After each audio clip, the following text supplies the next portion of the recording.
Good day. Today, 30th October, is the first day when we perhaps are starting to see the first signs of a slight cooling of the temperature in the Middle East crisis.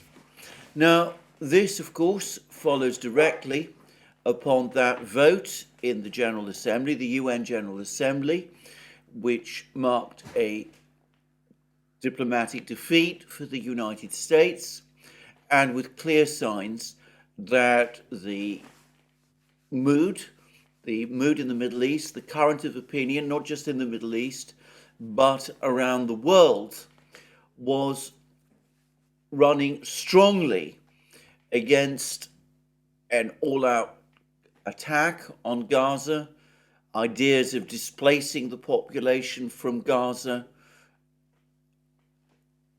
expanding the war to include Iran, and of course was also increasingly demanding a ceasefire of in relation to the fighting in Gaza. So the United States, perhaps aware of the extent of global opposition to perhaps the more radical policies that it has been taking up to this present time, is perhaps now starting to signal that it and its ally Israel are reining back, at least to some degree. Firstly, we've had an article in the New York Times which says that the United States has persuaded Israel not to seek and not to pursue an all-out assault upon Gaza, to approach this in a gradual, incremental way, attacking Hamas positions where they can be identified, launching strikes against bunkers and tunnels and that kind of thing. And this is, of course, consistent with the kind of military actions that Israel has actually been taking in Gaza that I'm going to come to briefly. But anyway, we have the New York Times actually telling us that this is the advice that the United States has been giving, and that it is the policy that Israel, the actual military policy that Israel is following. But perhaps the clearest sign of a moderation in the US position is provided by the White House readout of a telephone conversation that President Biden has just had with the President of Egypt, President al-Sisi. And I'm going to read this readout in full because of the somewhat more measured language, some more balanced language that we have seen, we find in it, and also because of certain statements which it makes, which seem to me not only to go beyond statements that the United States has itself made in the past, but which clearly show an awareness of Egyptian and Arab positions, and which appears to be making some effort to meet those positions. So this is what the readout says, and this is a conversation which took place between al-Sisi and President Biden yesterday. President Biden spoke today with President Abdel Fattah al-Sisi of Egypt to express his appreciation for Egypt's leading role in efforts to facilitate the delivery of humanitarian assistance to the civilian population of Gaza. The two leaders committed to the significant acceleration and increase of assistance flowing into Gaza beginning today and then continuously.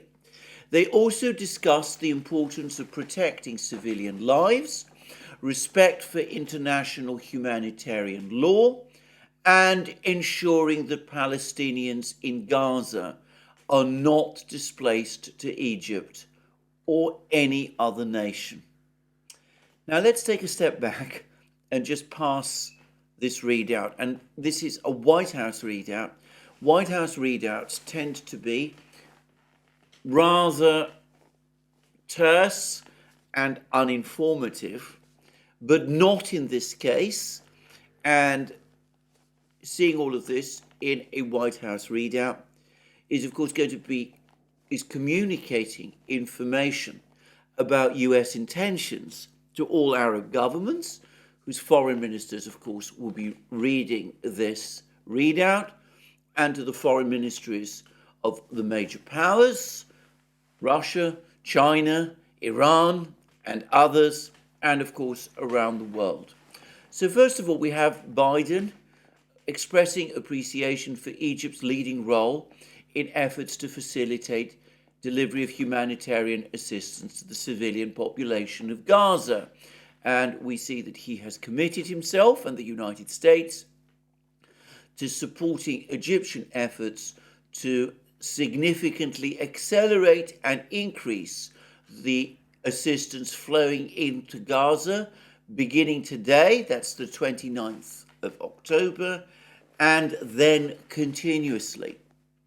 Well, of course, what this readout doesn't mention is that last week and before, the Egyptians and UN humanitarian agencies and other relief agencies were trying to deliver humanitarian aid into Gaza, and they were finding the crossing points which are controlled by Israel, being closed to them. The Israelis were at that time insisting that the crossing points be opened to allow Gaza residents to leave Gaza and to flow into Egypt. They were saying that they would keep the crossing points closed unless and until the Egyptians agreed to allow people from Gaza to enter Egypt in that kind of way. And the Egyptians, by contrast, were insisting that they would not allow a mass exodus of people from Gaza into Egypt. The only purpose upon which they wanted the crossing points opened was for humanitarian aid to flow into Gaza and for people with dual citizenship to be able to leave Gaza, but not the mass of the residents there. And for a time, we had a standoff. That standoff has now ended. Humanitarian relief supplies are indeed entering Gaza, though so far only on a small scale. The Egyptians have won the standoff. The Israelis did not get a commitment from Egypt to allow a mass flow of Gazans into Egypt. So the Egyptians won that standoff. So far, the aid delivered has been on a very small scale, but we see President Biden committing the United States to work with Israel, obviously, to have the scale of humanitarian aid flowing into Gaza increased. And then, of course, there's this absolutely key sentence. They, that is to say Biden and al-Sisi, also discussed the importance of protecting civilian lives, respect for international humanitarian law, and ensuring that Palestinians in Gaza are not displaced to Egypt or any other nation. So, the United States has now accepted the Egyptian position that people from Gaza, the people of Gaza, residents from Gaza, are not going to go to Egypt to occupy 10 cities there, funded by Qatar to enable Israel to complete its military operation in Gaza. That idea has been abandoned. The Arab states were adamantly opposed to it. The King of Jordan, the President of Egypt, the President of the Palestinian Authority opposed it. The Kingdom of Saudi Arabia also opposed it. The global community opposed it, the Russians opposed it, the Chinese opposed it, as I've discussed in many programs since the crisis began. Despite, shall we say, elliptical language on this issue used by the United States in the past, it is quite clear, at least to me, that the United States was initially supporting this Israeli proposal for people from Gaza to enter Egypt. Blinken proposed it to the Saudis and proposed it to President al-Sisi, and there was an extremely difficult and angry exchange between Blinken and al-Sisi, which the Egyptians in part videotaped, and in which al-Sisi was openly rude to Blinken in ways which I have discussed in previous programs. And it's fairly clear to me, incidentally, that in trying to lobby the Egyptians and other Arab governments to agree to this mass exodus of people from Gaza into Egypt, the United States was having support, was getting the support of some of its European allies. So the German Chancellor, Olaf Scholz, was also visiting the Middle East. He also had a meeting with the President of Egypt. I have little doubt that Chancellor Scholz was also trying to persuade President al-Sisi to open the crossing points to that end. Apparently, I haven't seen the video or read the readouts, but apparently al-Sisi was even more rude to Scholz than he had been to Blinken. So the Egyptians, backed by the Saudis and backed by the other Arab states, have slammed the door shut on that proposal. The United States has faced a united Arab world which proposed its resolution to the General Assembly. The Russians and the Brazilians have prepared the way in the Security Council. The Arab states took their resolution to the General Assembly. They showed again that they were united, and they got that resolution passed against the wishes of the United States. And note also how in this sentence, this American readout talks about the importance of protecting civilian lives and respect for international humanitarian law. And of course, these comments, ultimately, they are directed to Israel, because though this crisis initially began with an attack by Hamas on southern Israel, in which Hamas fighters killed civilians in Israel, at the present time, the majority of civilians who are being killed, the very great majority of civilians who are being killed in Gaza as a direct result of Israeli military action.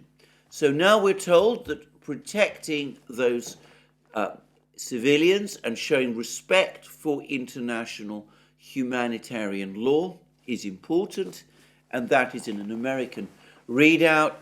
And of course, that is a message to Israel. And what it is saying to Israel is indiscriminate bombing of Gaza. Of course, the Israelis will deny that that is happening, but indiscriminate bombing of Gaza, bombing of hospitals, that kind of thing, actions of that kind, actions that violate international humanitarian law are wrong, and logically, since this is also contrary to international humanitarian law, the blockade that Israel has imposed on Gaza, the denial of food and fuel and water supplies, that also really should end.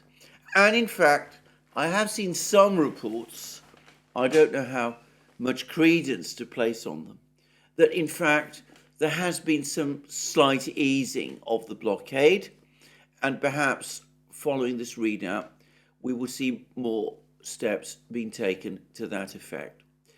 But the key words again are those ruling out any displacement of the Palestinians from Gaza.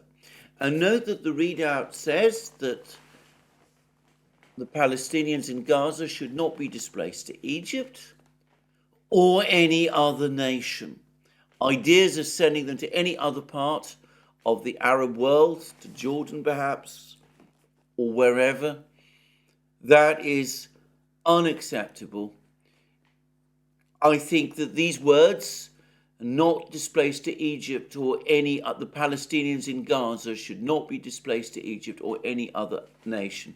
I think they might be interpreted as ruling out their displacement even to the West Bank, though I accept that that is one interpretation. A different interpretation could be that these words might even allow that. But anyway, for the moment, that there should be no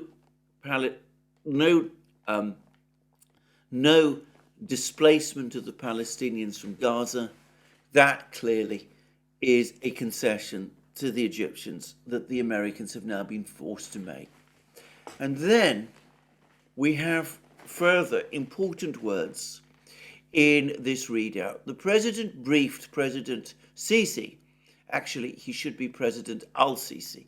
I don't quite know why the readout gets that wrong. But anyway, the president briefed President Sisi on US efforts to ensure that regional actors not expand the conflict in Gaza, and also on continuing efforts to secure the release of hostages. President Biden and President Sisi affirmed their commitment to work together to set the conditions for a durable and sustainable peace in the Middle East, to include the establishment of a Palestinian state. And again, two very interesting and very important sentences. So firstly, the president briefed President Sisi on US efforts to ensure that regional actors not expand the conflict in Gaza. So, United States assuring the Egyptians that the United States does not want a wider war in the Middle East and will strive to prevent one. This could be a further sign that the United States does not want to get itself involved in some kind of conflict with Iran. I have discussed how this enormous US military build-up, some of the language and rhetoric coming out not just out of Israel, but out of the United States also could be seen to be pointing towards such a conflict with Iran. I discussed in a recent program how some of the rhetoric, some of the actions taken by the United States, the airstrikes on Shia militia bases after rather mysterious, though undoubted attacks on American bases in Iraq and Syria, how the rhetoric, the language, some of the actions, all, for me, had some concerning resemblances to what happened at the time of the Gulf of Tonkin resolution in 1964. But anyway, we see nothing like that in this readout. On the contrary, the president here seems to be going out of his way to reassure President Sisi, al-Sisi, that the United States does not actually want a larger war. And we also read that the United States will work to secure the release of the hostages. I do find, by the way, this discussion of the hostages very remarkable. The hostages, the vast majority of the hostages, are Israelis. There are some foreign nationals who have also been taken hostage by Hamas. But one would have, and some of the hostages apparently have American citizenship. One would have expected that the release of the hostages would be an American and Israeli priority.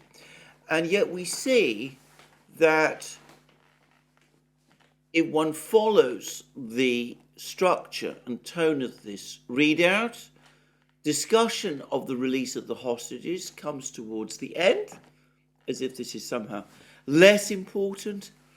And one almost gets the feel from reading this readout that it was President al-Sisi of Egypt who brought up the importance of getting the hostages released, and that it was not something that it was at the top of President Biden's mind. Now, that may be unfair. That may be that it's just the way the readout reads to me, and that, in fact, President Biden and his team are deeply concerned about the hostages. But I have to say, if that was the case, I would have thought that the issue, the question of the hostages, would be given more priority. And then we see the readout end with this commitment to work together to set the conditions for a durable and sustainable peace in the Middle East, to include the establishment of a Palestinian state. Now, again, in fairness to President Biden, since he became president, he's always rhetorically supported the setting up of a Palestinian state. He's not actually done anything at all as president to achieve that. He's talked about it again since this present crisis started on the 7th of October. Again, one can't see that very much to that effect has actually happened. But now, a General Assembly resolution has been passed, backed by all the Arab states, including historic US allies like Jordan, which actually apparently was the chief sponsor of the resolution, Saudi Arabia and Egypt, and which is backed by other Muslim countries like Pakistan, for example, also historic allies of the United States.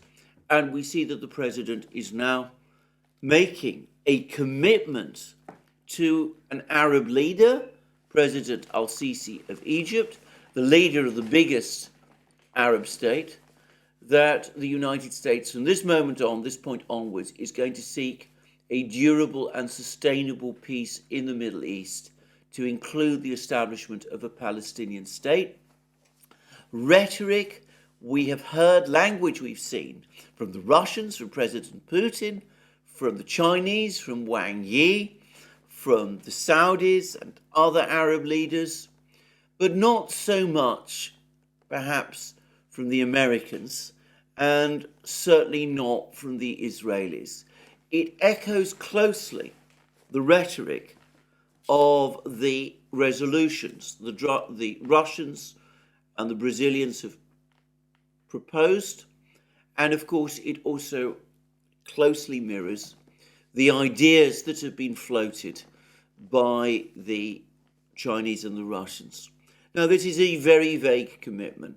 Nobody is going to be able to pin President Biden down to anything here. But a durable and sustainable peace in the Middle East, to include the establishment of a Palestinian state. At this time, that kind of language, again, shifts the balance towards the Arab position.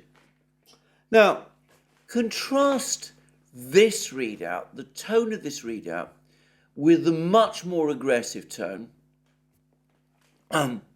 of an earlier readout from last week of a conversation that took place on the 24th of October between Biden and MBS, the Crown Prince and Prime Minister of Saudi Arabia. And of course, Biden and MBS don't get on especially well.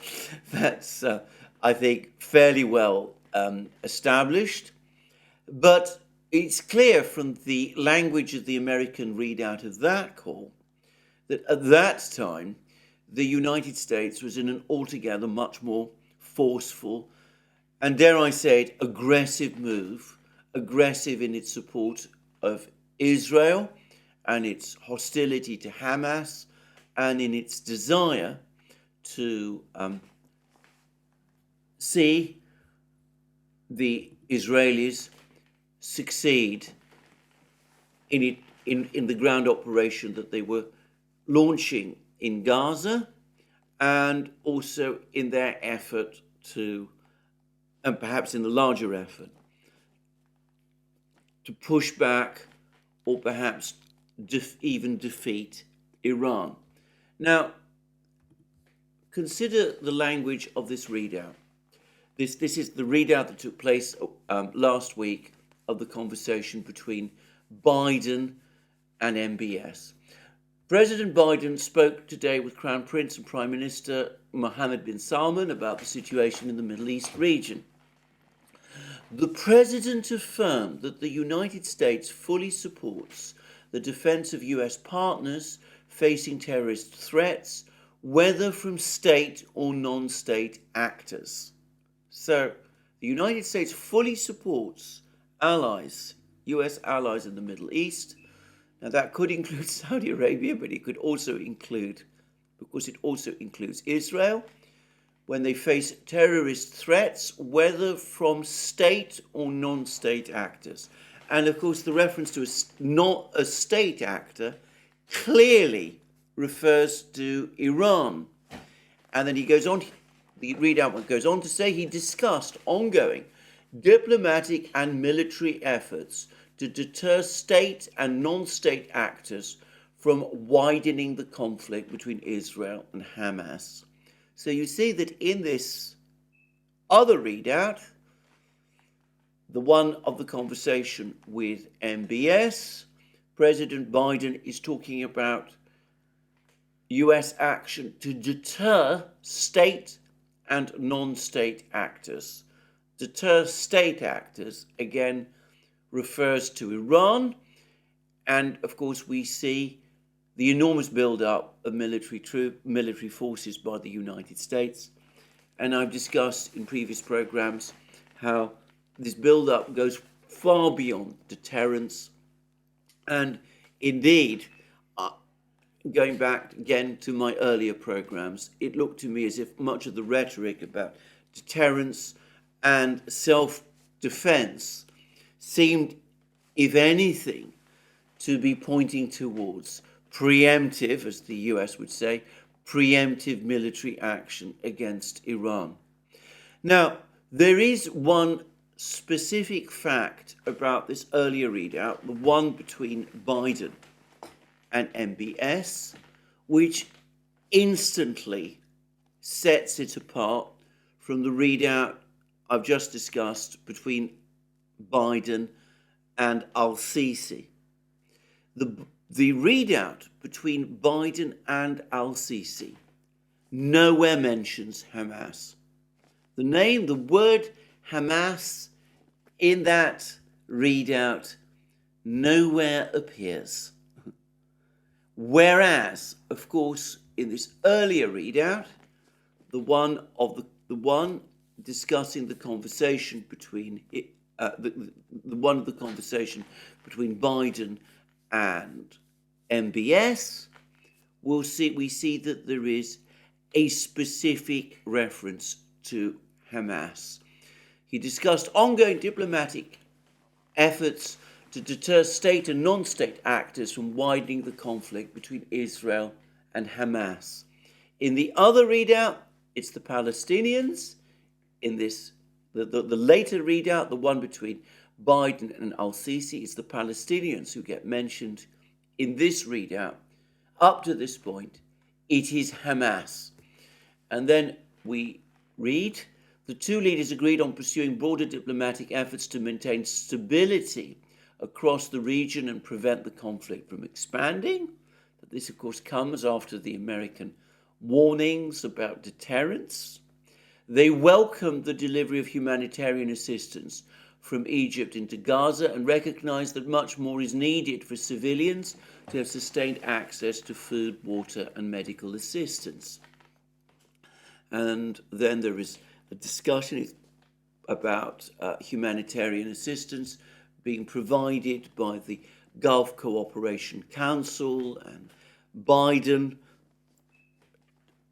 says that he is going to try and match that aid provided by the Gulf Cooperation Council. But note that there is no word about increasing the flow of aid, accelerating the delivery of aid. It's much more low-key. And then there is a mention of the hostages. Both leaders welcomed ongoing efforts to secure the release of hostages held by Hamas and called for their immediate release. And here again, we see a reference to Hamas again, which we didn't see in the later readout, but one of the discussion between Biden and al-Sisi. And then we have the comments about peace. They also affirm the importance of working towards a sustainable peace between Israelis and Palestinians as soon as the crisis subsides, building on the work that was already underway between Saudi Arabia and the United States over recent months. Now notice here the omission, because of course in the readout of the conversation between al-Sisi and Biden, there is a clear, straightforward, clear-cut reference to the establishment of a Middle East state.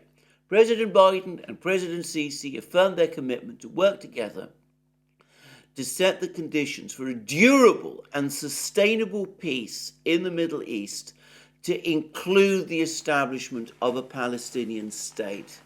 The readout of the conversation between Biden and MBS does not refer to a Palestinian state.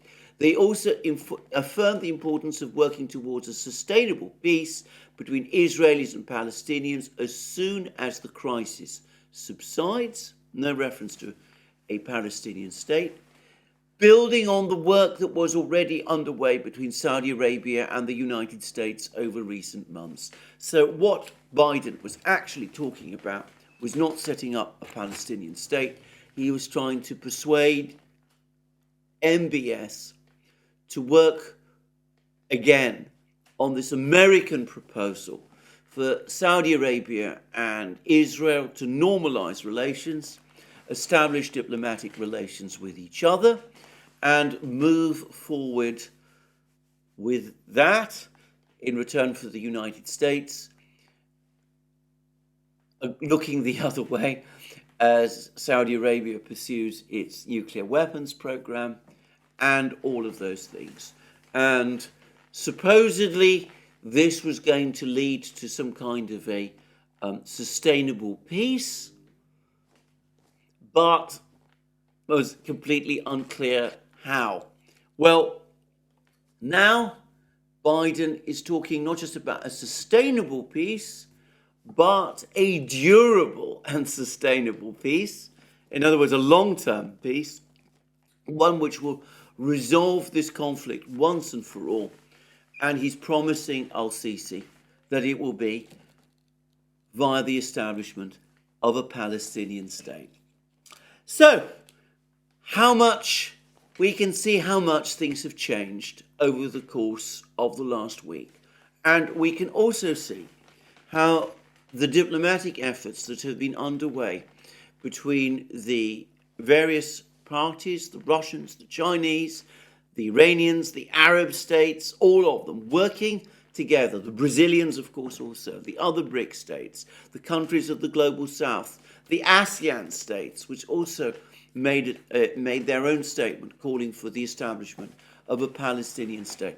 We have seen how all of that coming together resulting in that vote in the General Assembly has, to some extent at least, concentrated minds, so that President Biden, in speaking to President al-Sisi, even according to the American readouts, is having to moderate his language and make commitments, public commitments, different from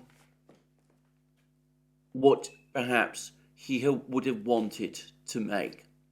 Note that in that conversation, that readout of the conversation with MBS, there is no mention, or as there is in the readout of the conversation with al-Sisi, that there should not be, that the Palestinians in Gaza should not be displaced to Egypt or any other nation. The earlier readout contains nothing of that nature, but the latest readout does. So we can see that the doors have been slamming, the diplomatic doors have been slamming in the United States' face.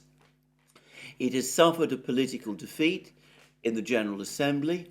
It senses that the tide of world opinion is starting to shift, and shift in unfavorable ways. It is probably, the US government is probably also aware that there is now growing dissension within the Democratic Party over this matter within the United States, and that congressional staffers are apparently unhappy, and also some people in the State Department are also said to be unhappy.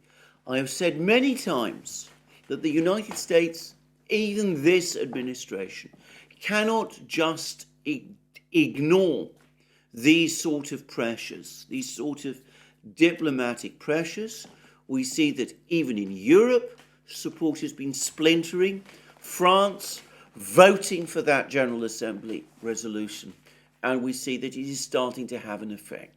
And it is having an effect on the ground, because putting aside the question of whether or not the blockade on Gaza has indeed been eased, we now hear more and more about the fact that the fighting in Gaza is going to be protracted. I saw a report somewhere, I think I discussed it in my program yesterday, that there's talk about this conflict in Gaza going on for a whole year. The United States, Israel, trying to clamp down on information about what is going on in Gaza. They don't want a whole year of bad photographs and pictures and headlines of buildings being hit by bombs, of civilians being killed, of hospitals having to be evacuated. There's been reports that Israel has called for the Al-Quds hospital, which I understand they claim is located above the bunker in which Hamas's headquarters are located. I have no way of knowing whether that one is true or not.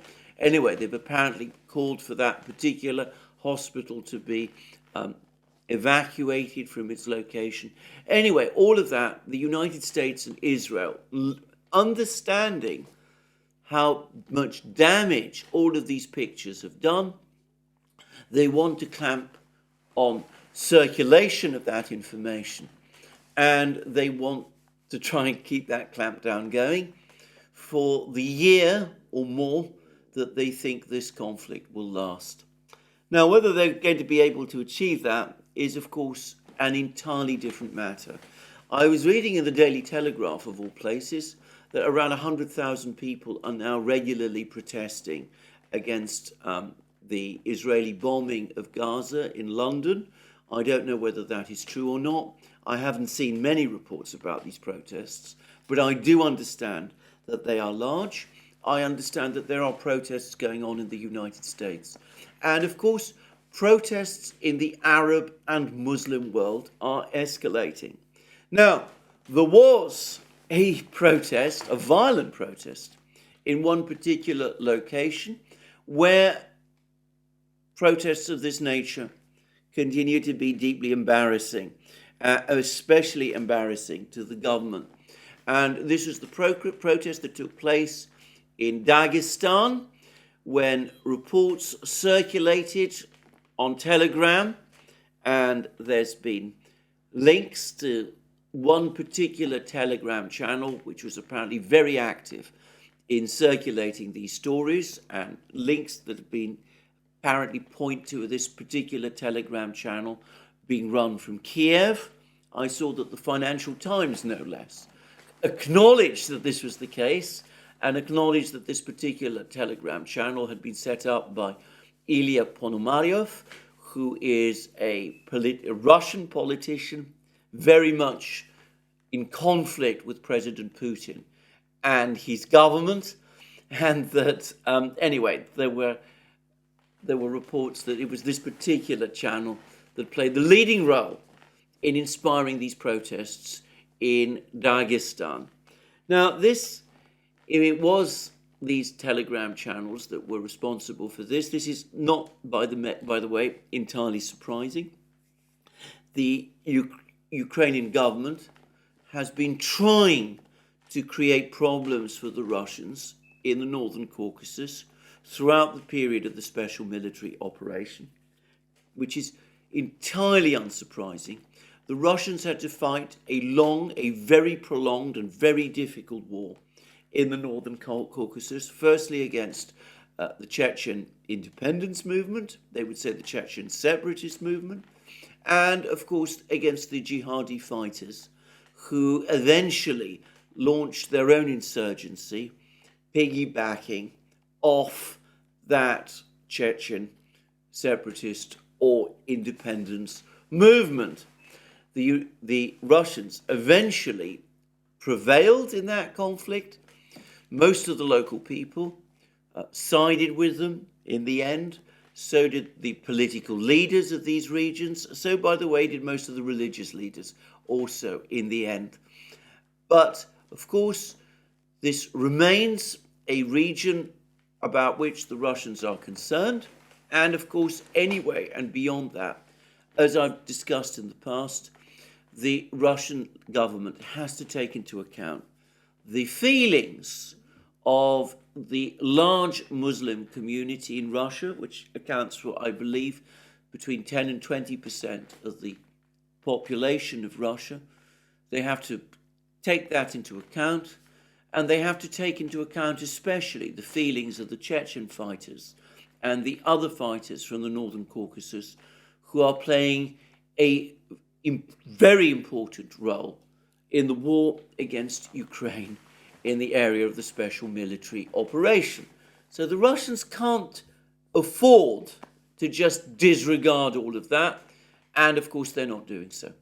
So the Russians are deeply embarrassed by this, but of course they're embarrassed by other things. They're also embarrassed, deeply embarrassed, by any displays of hostility to the Jewish community in Russia. Russia still has an important Jewish community.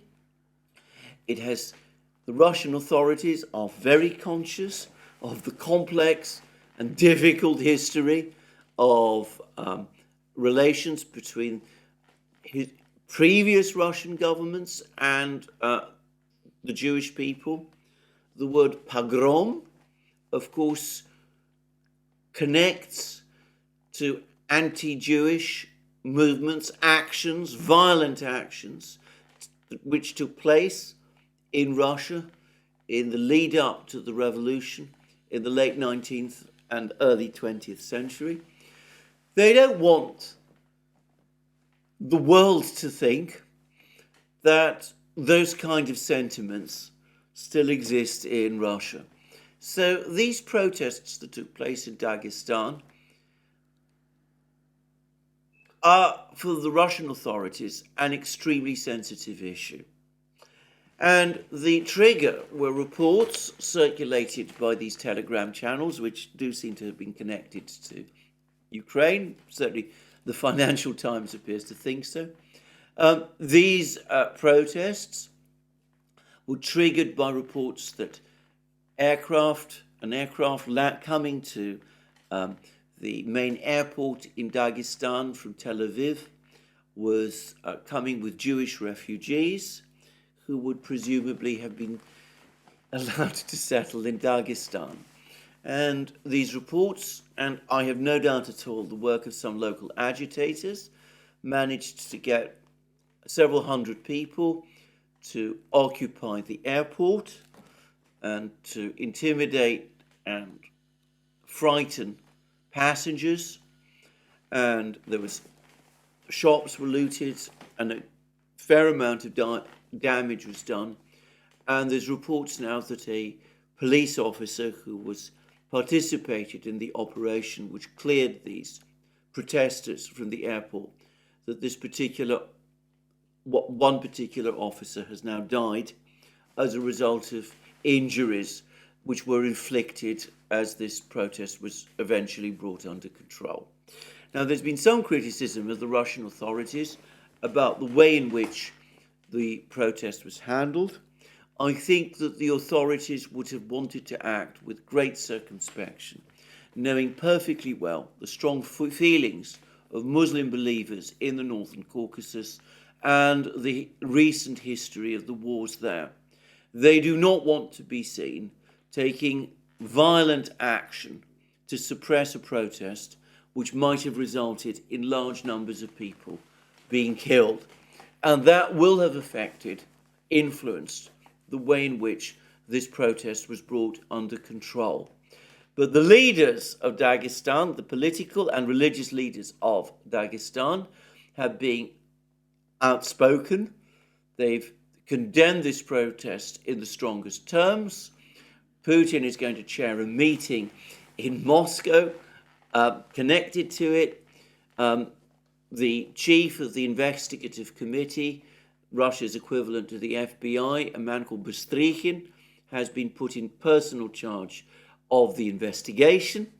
And there's talk that some of those men who participated in that protest and who are of military age, that they might even be drafted into the Russian armed forces and packed off to fight in the conflict in Ukraine. Though whether that is a good idea and whether that will actually happen remains to be seen.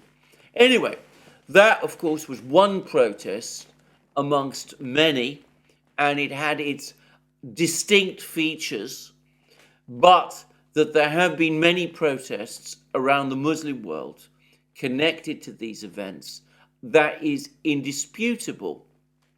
We see some extraordinary rhetoric pouring out of Turkey, for example, including on the part of President Erdogan. And obviously, the Western powers, the United States, cannot simply disregard it.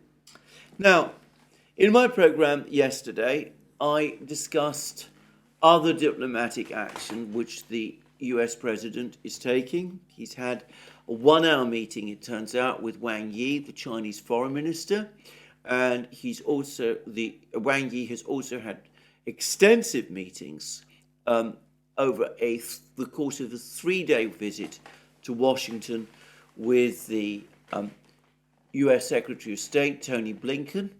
And based on the Chinese readout, Wang Yi also had a rather tetchy and difficult meeting with Jake Sullivan, the President Biden's national security advisor.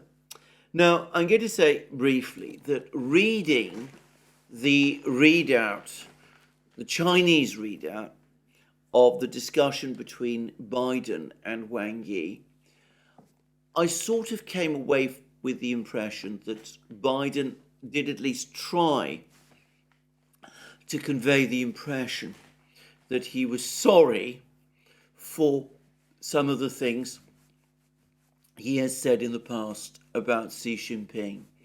And if so, that would be understandable, because it is clear that the overriding purpose of these meetings, which, to be very clear, have been pushed for most by the Americans, is to try to get this summit meeting between Biden and Xi Jinping set up in San Francisco next month. Now, I'd assumed when I covered these discussions in my program yesterday that there had been, in effect, an agreement to that effect. And US reports today suggest that there is an agreement, that there will be a summit meeting between Biden and Xi Jinping in November in San Francisco. I have to say that Wang Yi's comments since the meeting suggest otherwise. Wang Yi seems to be a lot less confident that there should be a meeting, that there will be a meeting between the Americans and between Biden and Xi Jinping. He has said, for example, this is Wang Yi, that it won't be smooth sailing to set up this meeting. And there's even been a statement by the Chinese Foreign Ministry which said that the meeting, that there were still many issues to be resolved. Both sides believe that it is both beneficial and necessary for the United States and China to maintain dialogue, but the overall sense is that there continue to be problems. And Wang Yi is also reported to have said that the United States and China must eliminate interference, overcome obstacles, establish consensus, and accumulate results. And there's been a editorial in Global Times which essentially confirms this, that this is the Chinese position, that the fact that there will be a summit meeting should not be taken for granted. The editorial reads, at least in part, China and the US still face many uncertainties in further promoting high-level interactions and stabilizing bilateral relations. Whenever there is an opportunity for improvement in China-US relations, or even one or even several hidden arrows will be shot from somewhere within the United States, hijacking and undermining China-US relations with absurd political logic. And then he talks about the balloon incident, and then the editorial said, China and the US are standing at a new crossroads, and there are increasingly more voices in the United States from the business, intellectual, and policy circles calling for a rational view of China. In this context, how to eliminate those hidden arrows and integrate into the efforts to stabilize and improve China-US relations as soon as possible tests Washington's political courage and foresight. So, it is not certain that there will be a summit.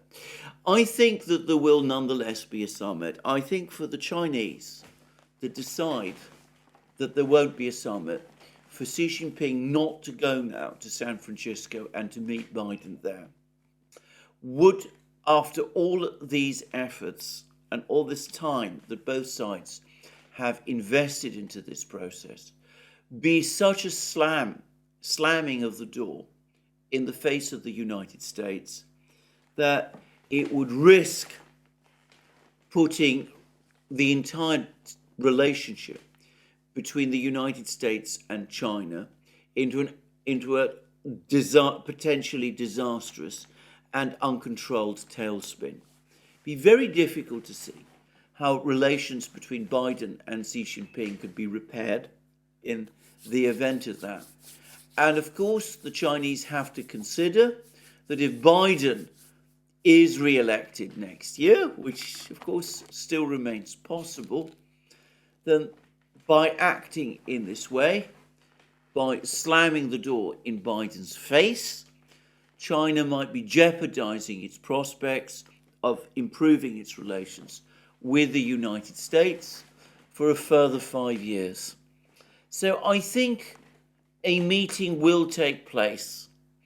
I don't think that it will lead to any major changes or results. I think what the Chinese are more intending to do is to reach out to those business, intellectual, and policy circles which call for a rational view of China. In other words, Xi Jinping will be wanting to meet more people in the United States than Biden himself, and that they might be looking for people from business and intellectual and policy circles. People like, well,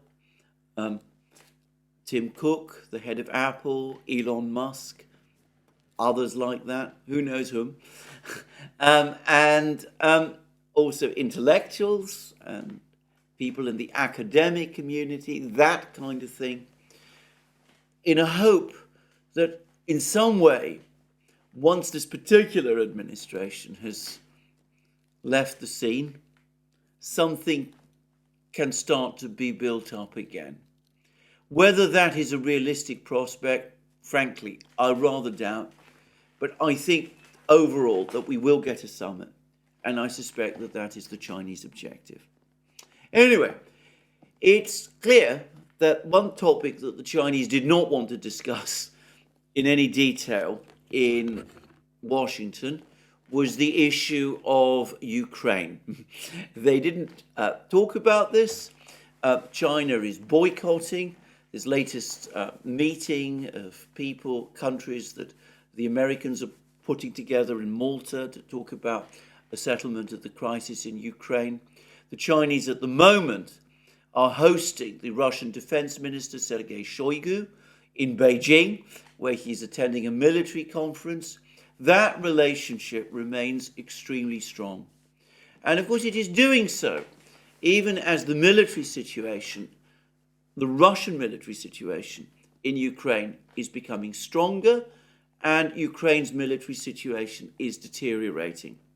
Now, there hasn't been very much more news about the military situation in Ukraine over the last 24 hours that supplements in any great detail the various points that I made yesterday.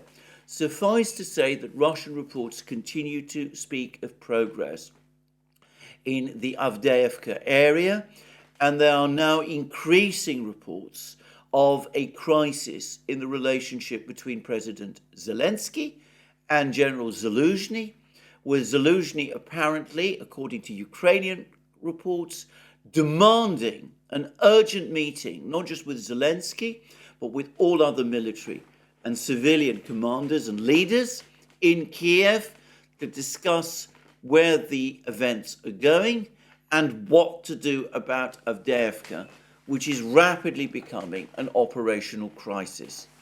And there are also reports that the General Zaluzhny and other Ukrainian officials are beginning now to become extremely concerned that even as the situation in the Avdeyevka area is deteriorating, and deteriorating much faster, I suspect, than anyone imagined, the same arguably is happening in the Kupiansk area, where information is even more sketchy, but where I'm getting more and more reports of very heavy Ukrainian casualties, of Ukrainian positions being captured one by one, and of the Russians working their way towards some kind of envelopment. Now, again, I don't know that this is all true, but I've seen reports to that effect. So, all of this happening alongside increasing problems in other respects. More Ukrainian attempts have been made to launch missiles towards Crimea. Apparently these were made principally Storm Shadow and Scout missiles. The Russians claim that they shot down every one. There are more reports of the Russians shooting down more ATACMS missiles. They claim to have shot down 4 in the last ATACMS strike. Supposedly, of course, we don't have confirmation from the Ukrainians about this, but fewer and fewer of the ATACMS missiles are getting through. Perhaps none of them are. We've had the devastating losses experienced by the Ukrainian Air Force, and there's now some news from the Kherson front as well. Now, Ukraine has been trying to send Marines across the Dnieper River into the east bank of the Dnieper in Kherson region. They're clinging on to some houses in a small village there called Kirki, apparently protected to some extent by the bad weather. There's been complaints within Russia that this has been allowed to happen.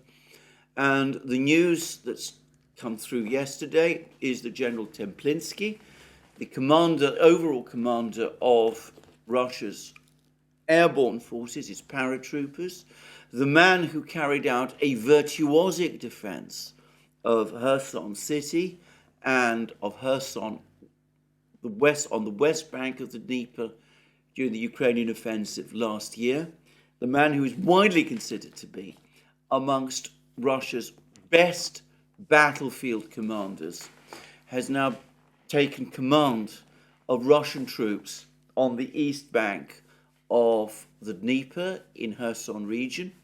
Undoubtedly, one of his tasks will be to clear the Ukrainians from the east bank entirely. But I have to also say that the appointment of such a important and popular commander might also imply that something more aggressive is on the way.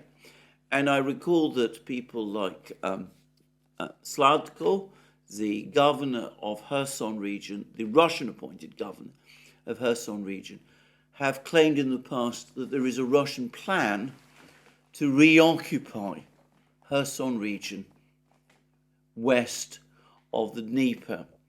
Well, most probably, Templinsky's appointment is to shore up the defences on the east bank rather than take that aggressive action. But there are basically 4 Ukrainian Marine brigades on the west bank of the Dnieper who are supposed to be carrying out this offensive. This is a relatively small force for an offensive of this nature, and these brigades have already been badly damaged in the ultimately unsuccessful offensive that they tried to carry out in the Vremivka salient area. And if the Russians, whose forces are growing in size and strength all the time, make the decision in the winter that the time has come for them to launch an offensive in this area themselves, then arguably Templinsky might be the right person to do this. Now, all these points about what Templinsky might do, let me stress, these are all pure speculations. I do remember those comments by Sladko. We'll see, however, what he does. But anyway, given that the operation in Kherson is the only place at the moment where the Ukrainians can claim any sort of success, the arrival of Templinsky must for them be concerning. So, a major crisis for Ukraine developing on the conflict area. They must be increasingly worried, but they are clearly worried about weakening Western support if Israel is going to be involved in a 1-year war in Gaza. That inevitably is going to mean that the bulk of Western weapons, American weapons, are going to go to Israel, not to Ukraine. And I would add also at this point that Mike Johnson, the new Speaker of the House, though he continues to talk about, though he's now talking about continued support for Ukraine, it's quite clear that he is prioritizing support for Israel.